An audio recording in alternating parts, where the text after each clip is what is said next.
Hello students, আজকের এই ভিডিওটিতে আমরা বাবা সাহেব আম্বেদকর ইউনিভার্সিটির বিএড 4 সেমের কোর্স 1.4 ইপিসি 4 এই কোর্সটির 2025 সালের সাজেশন আমরা দেখব। তো প্রথমে আমরা গ্রুপে অর্থাৎ মার্কস 2 এর প্রশ্নগুলো দেখব। 1 নং দাগের প্রশ্ন হলো আত্মবোধের ধারণাটি সংজ্ঞায়িত করুন। 2 নং দাগের প্রশ্ন হলো আত্মমর্যাদা কী। 3 নং দাগের প্রশ্ন হলো যোগ শব্দের অর্থ লিখুন। 4 নং দাগের প্রশ্ন হলো যোগ শিক্ষার লক্ষ্য ও উদ্দেশ্য বলতে কী বোঝায়। 5 নং দাগের প্রশ্ন হলো যোগসূত্র কে রচনা করেন। 6 নং দাগের প্রশ্ন হলো যোগসূত্র গ্রন্থে কয়টি অধ্যায় রয়েছে। 7 নং দাগের প্রশ্ন হলো অষ্টাঙ্গ যোগের অঙ্গগুলি লিখুন। 8 নং দাগের প্রশ্ন হলো সদর্থক আচরণের জন্য দুটি কৌশল লিখুন। 9 নং দাগের প্রশ্ন হলো কে যোগভাষ্য গ্রন্থটি রচনা করেন। 10 নং দাগের প্রশ্ন হলো কর্মযোগের মূল বক্তব্য কী অথবা কর্মযোগ বলতে কী বোঝায়। 11 নং দাগের প্রশ্ন হলো যোগের বিভাগগুলি লিখুন। 12 নং দাগের প্রশ্ন হলো আত্মবোধের উপাদানগুলি উল্লেখ করুন। 13 নং দাগের প্রশ্ন হলো দুটি ধ্যানাসনের নাম লিখুন।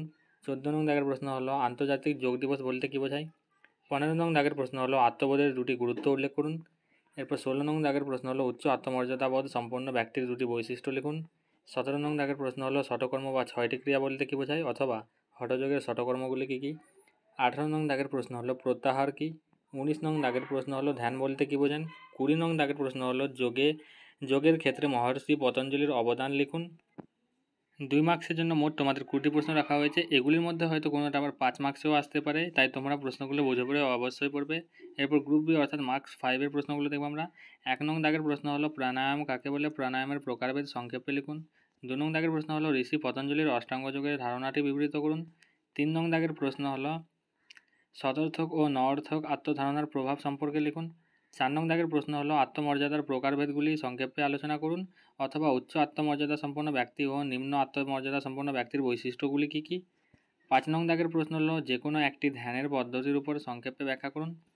6 নং দাগের প্রশ্ন হলো সুস্বাস্থ্যের জন্য যোগ ব্যায়ামের প্রয়োজনীয়তা উল্লেখ করুন। 7 নং দাগের প্রশ্ন হলো আত্মবোধের বিকাশে পরিবার ও শিক্ষকের ভূমিকা বর্ণনা করুন। 8 নং দাগের প্রশ্ন হলো যোগশাস্ত্র অনুসারে অসুস্থতার কারণগুলি সংক্ষেপে ব্যাখ্যা করুন। 9 নং দাগের প্রশ্ন হলো আত্মমর্যাদাবোধ বৃদ্ধির 5টি উপায় উল্লেখ করুন। গ্রুপ বি মোট তোমাদের 9টি প্রশ্ন রাখা হয়েছে। এগুলির মধ্যে হয়তো কোনোটা আবার 2 মার্কসেও আসতে পারে, আবার কোনোটা 10 মার্কসেও আসতে পারে, তাই তোমরা অবশ্যই প্রশ্নগুলো বুঝে বুঝে পড়বে। এরপর গ্রুপ সি অর্থাৎ 10 মার্কসের প্রশ্নগুলো দেখব। 10 মার্কসে মোট তোমাদের 4টি প্রশ্ন রাখা হয়েছে। 1 নং দাগের প্রশ্ন হলো যোগের ঐতিহাসিক ক্রমবিকাশ সম্পর্কে সংক্ষেপে ব্যাখ্যা করুন। 2 নং দাগের প্রশ্ন হলো যোগের মাধ্যমে মানসিক পীড়ন নিয়ন্ত্রণ ও যোগ সংক্রান্ত খাদ্যাভ্যাসের বিবেচনা বিস্তারিতভাবে বর্ণনা করুন। 3 নং দাগের প্রশ্ন হলো স্বাস্থ্যকর জীবনযাপনের যোগবিদ্যার নীতিসমূহ বিস্তারিতভাবে লিখুন। 4 নং দাগের প্রশ্ন হলো হঠযোগে বিভিন্ন ক্রিয়াগুলি পুঙ্খানুপুঙ্খভাবে লিখুন।